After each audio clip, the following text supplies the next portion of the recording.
gente está vendo Hebreus capítulo 10, e a gente começou vendo Hebreus capítulo 10, verso 19, tendo, pois, irmãos, intrepidez, ousadia, para entrar no Santo dos Santos, pelo sangue de Jesus, pelo novo e vivo caminho que ele nos consagrou pelo véu, isso é, pela sua carne, tendo grande sacerdote sobre a casa de Deus, aproximemo-nos.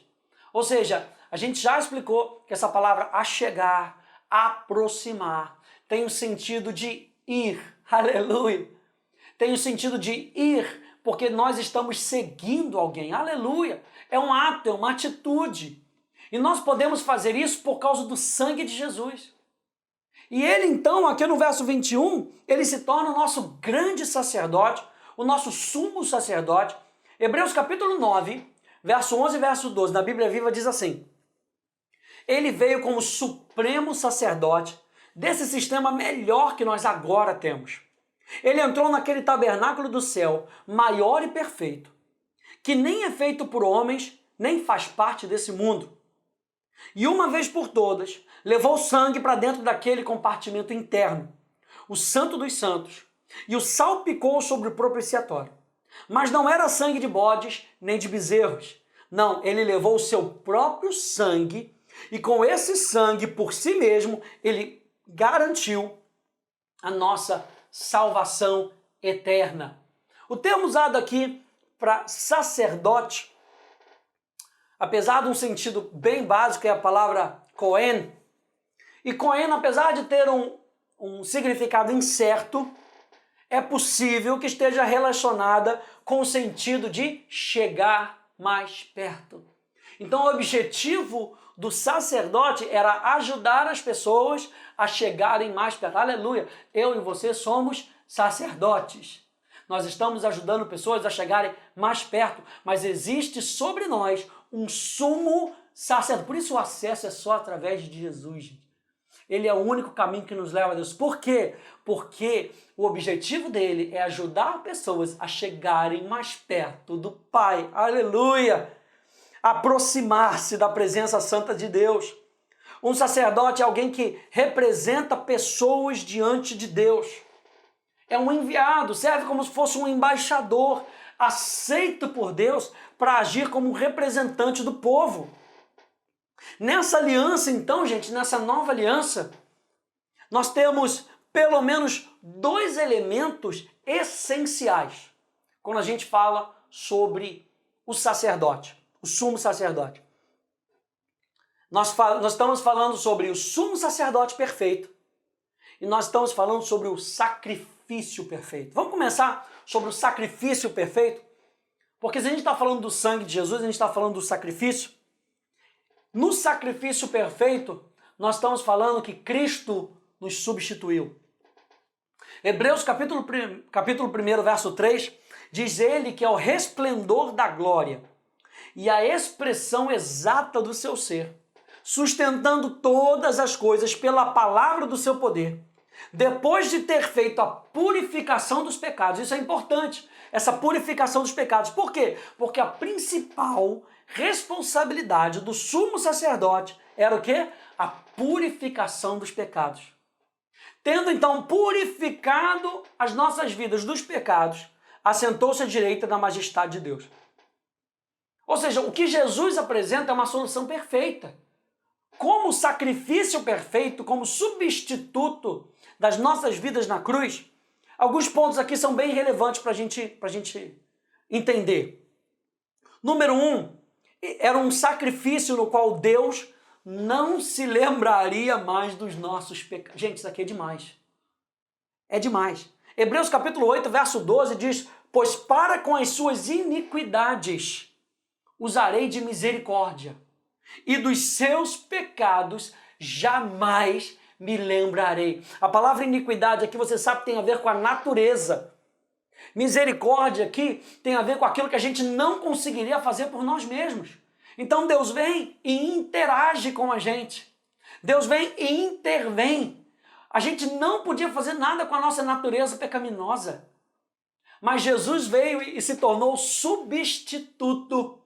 E aí sim ele resolveu o nosso problema, porque ele tomou sobre si a nossa natureza iníqua e nós tomamos da sua justiça. E hoje nós podemos ser justiça de Deus. Hoje nós somos novas criaturas. Aleluia!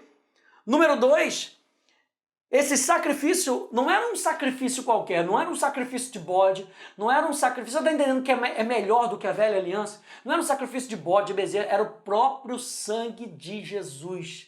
Sacrifício perfeito. Número 3, era um sacrifício para redenção eterna.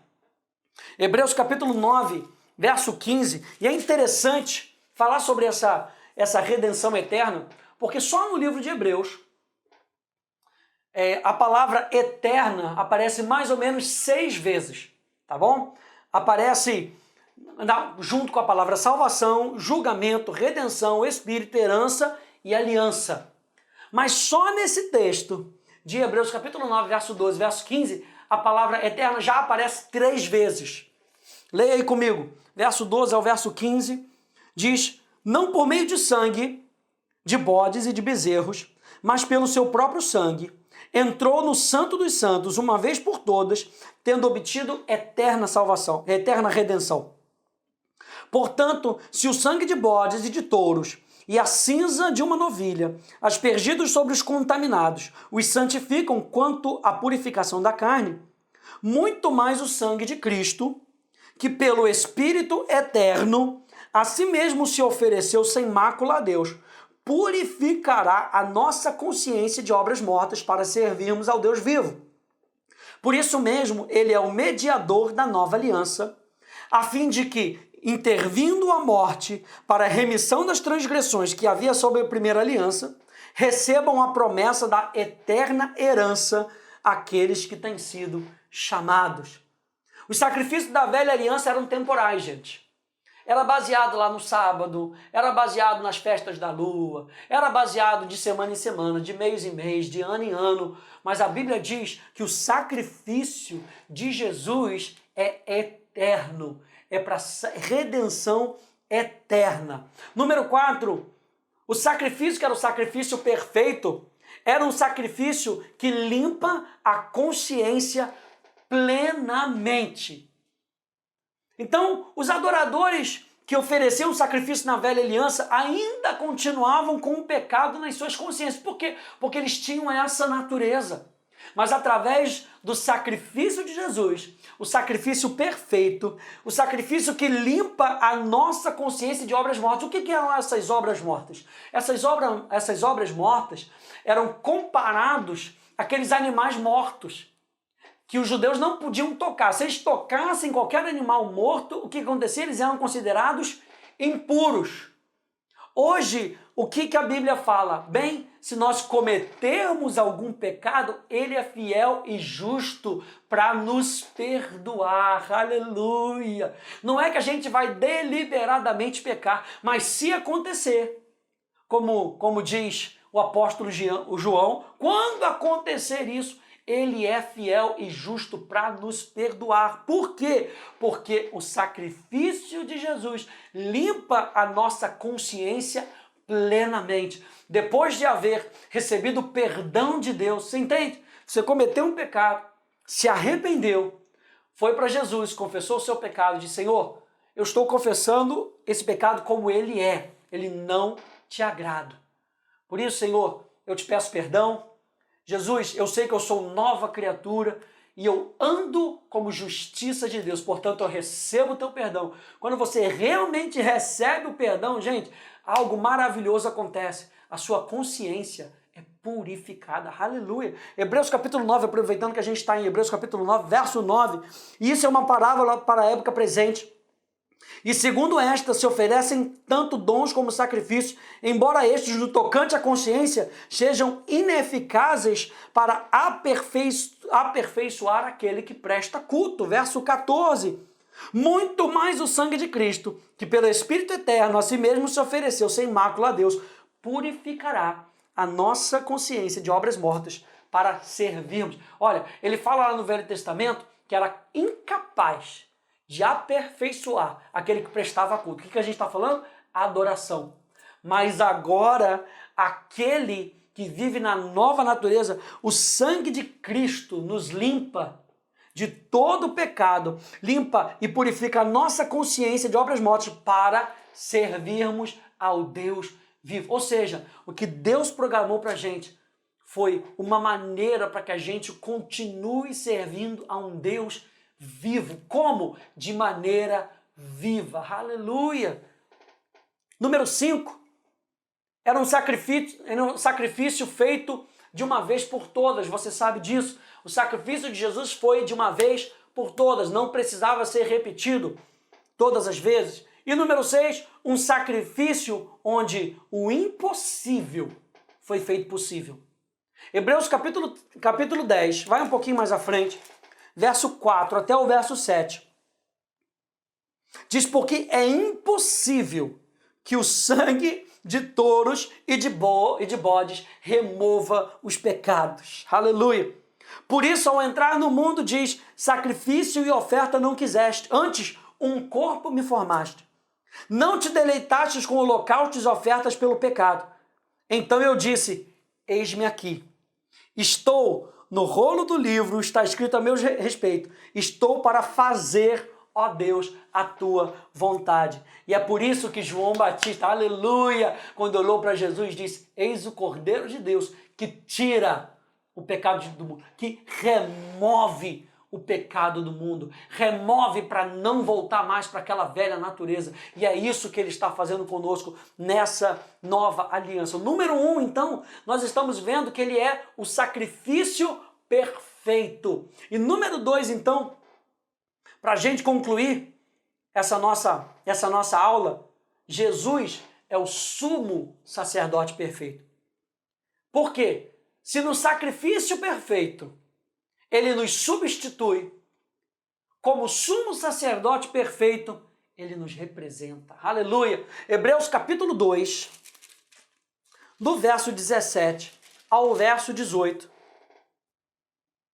diz, por isso mesmo, convinha que em todas as coisas se tornasse semelhante aos irmãos, para ser misericordioso e fiel sumo sacerdote nas coisas referentes a Deus e para fazer propiciação, como nós já vimos essa palavra propiciação, pelo pecado do povo.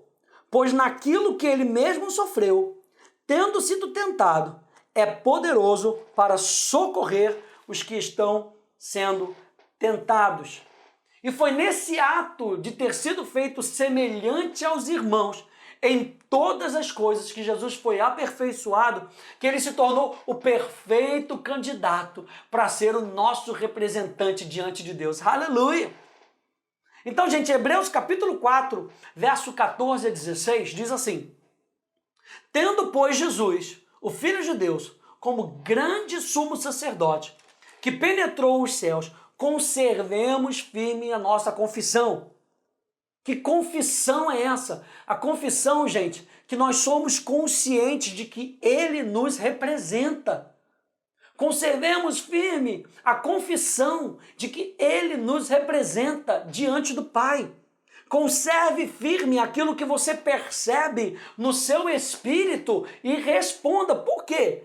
Porque como grande sumo sacerdote.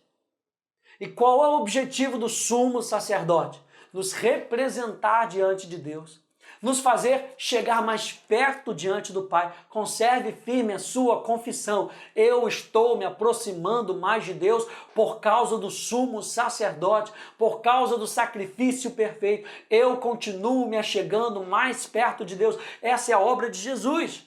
Verso 15, porque não temos sumo sacerdote que não possa compadecer-se das nossas fraquezas. Antes, foi ele tentado em todas as coisas à nossa semelhança, mas sem pecado. Acheguemo-nos, portanto, confiadamente. Nós já vimos essa palavra. Acheguemo-nos, portanto, confiadamente, junto ao trono da graça, a fim de recebermos misericórdia e acharmos graça para socorro em ocasião oportuna. Hebreus capítulo 7, verso 26 a 28, diz, com efeito, nos convinha um sumo sacerdote como esse, santo, inculpável, sem mácula, separado dos pecadores e feito mais alto do que os céus, que não tem necessidade, como os sumos sacerdotes, de oferecer todos os dias sacrifícios. Primeiro, por seus próprios pecados, depois pelos do povo, porque fez isso uma vez por todas, quando a si mesmo se ofereceu. Porque a lei constitui sumos sacerdotes a homens sujeitos à fraqueza, mas a palavra do juramento, que foi superior à lei, constitui o Filho perfeito para sempre. Ou seja, por que ele é o sumo sacerdote perfeito? Número 1, verso 23, 26, aqui de Hebreus capítulo 7, explica pra gente, ele era sem pecado. Número 2, porque ele não ofereceu um sacrifício, como diz lá no verso 27, ele teve que oferecer por si mesmo e pelo povo. Não, ele não ofereceu um sacrifício, ele se ofereceu como sacrifício. E número 3, ele é o sumo sacerdote perfeito, porque o seu ministério, como diz lá no verso 28, é para sempre. E ele, para sempre, está nesse papel de nos ajudar a chegar mais perto de Deus. Espero que você tenha tido uma noção do quanto é importante nós entendermos a obra redentora de Jesus. O preço do sangue não foi qualquer um, o preço do sangue feito por mim e por você, para que hoje eu e você pudéssemos nos achegar mais perto de Deus. Tá bom? Que Deus te abençoe, no nome de Jesus.